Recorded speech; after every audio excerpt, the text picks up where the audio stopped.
Good morning, students. Now, let's begin with the recapitulation session for the topic of punctuation.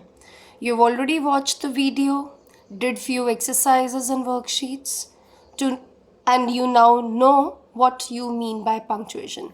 Let's revise and conclude what all we have learnt in previous 2-3 days. Now, look at the sentence. Let's eat grandpa. Let's eat grandpa. Now, when I say let's eat grandpa, are you going to eat your grandpa? But here, you're just inviting grandpa for eating, right? So, just a comma has changed the meaning of the two sentences. Now, look at the next example. The earth says the student is round like a ball. The earth says the student is round like a ball. So both the sentences are again grammatically correct, but conveys a total different idea. Here, of course, it's senseless when earth is saying the student is round like a ball. Whereas this makes complete sense. The earth says the student. Now see, the commas separating the main actual words, right, conveys a different idea. Says the student, what the student is saying? The earth is round like a ball. So the two ideas are completely different, though we use the same words. Just the use of proper punctuation marks have given us better clarity. Okay, so that is the purpose of punctuation. Like when you read or speak, you put proper pauses to enhance the clarity and understandability. Similarly, when you write, you need to use some punctuation marks for better clarity in your writing, for the better conveying of meaning. So let's revise the definition. Punctuation is the right use of capital letters and the marks, punctuation marks, while writing. Let's look at the list of the punctuation marks. The first punctuation is a period or a full stop. This you very well know to use. You use them in commands and statements. Statements means just simple sentences where you're putting information. Right? Declarative kind of sentences, statements. You have read it class 4 and 5, right? So, commands and statements. Use period to end there. Like if I say, be quiet. Now it's a command. I will end with a full stop. And if I say, she is my friend. Now here I'm just making a statement, giving you an information. So again, a statement will also end with a full stop. And question mark, direct questions when you're asking, direct questions, then you'll be using question mark. But not to an indirect question. Sometimes we make indirect questions as well. Like, I asked her who she was. Now this is an indirect question. Here I'm not going to end with, when I say I asked her who she was. Now again here I'm also asking a question who she was, but this is an indirect question. It's not the direct one, right? So here I'm not going to put question mark. It will end with a full stop only because it's just a simple statement I made in the indirect speech, right? But direct question, who was she? Now this is a direct question and that will end with a question mark. Now come to the third one. Exclamation marks, mark of exclamation, exclamatory. Now you have already know like two words that express strong emotions or feelings, take this exclamation sign. Not only words, sometimes you express the whole idea with a strong feeling. What a lovely dress! Now, what a lovely dress. When you see a dress and you feel like, oh, beautiful it is, you can put the whole sentence like, what a lovely dress. Now, I'm expressing this whole idea with a strong feeling.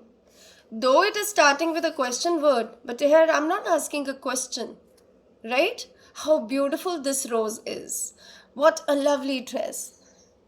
Now, these are all the emotions. Like, if you just say, good idea, to like somebody, you hear somebody's idea and you felt like it's really good idea. Now, you could even end with a exclamation. Something which you're ending with a strong emotion takes exclamation mark. All interjections take exclamation mark, right? So, interjections, of course, you understand interjections? Like when we say wow, bravo, yippee. Now, these are all interjections. And similarly, the strong emotions, like strong feelings when you want to express, right?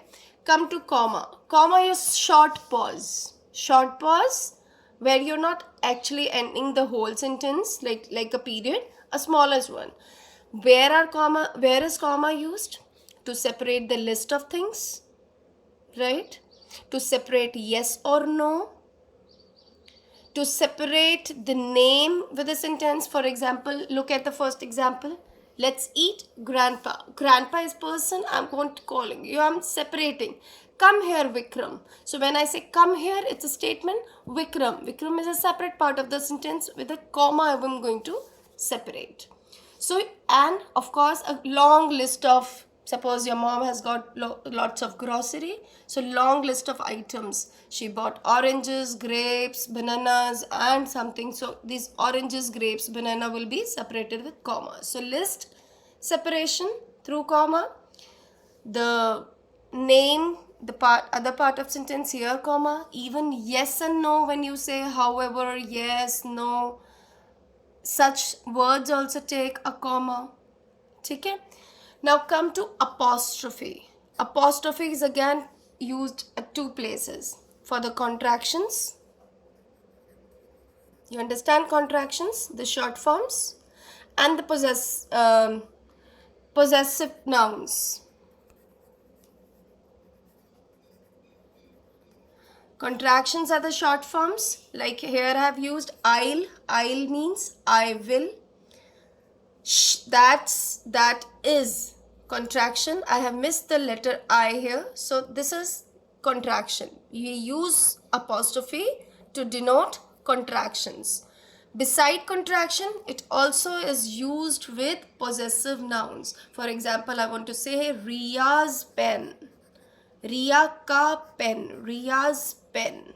That means the pen belongs to Riya. So it is a noun, but apostrophe shows possession of pen by Riya. Right? So noun possessions. Come to this. This is inverted commas and quotation. You can use this as single inverted commas. Normally the double is used in the quotations. Quotations are the exact words, the actual words said by somebody. Right? These are often put in quotation. Now look here. I could use here single inverted comma as well.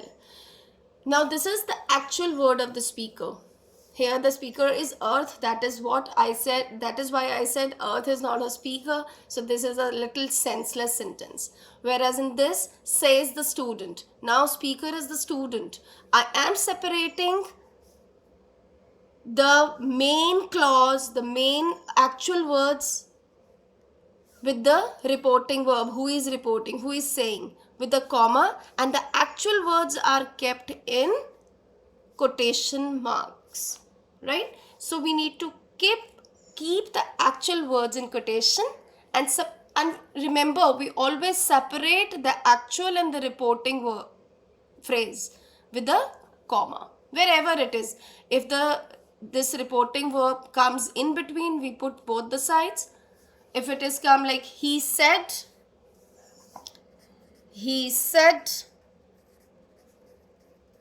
I'll accompany you.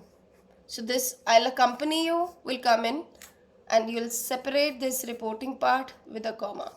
So last two I would like to just tell about is the colon and semicolon.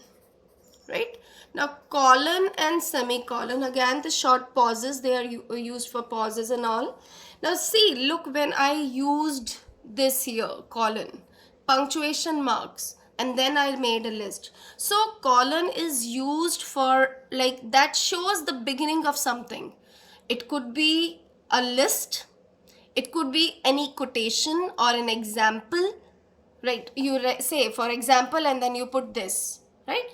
Something is following. Colon indicate that something is following. It could be a list, it could be an example, it could be a quotation.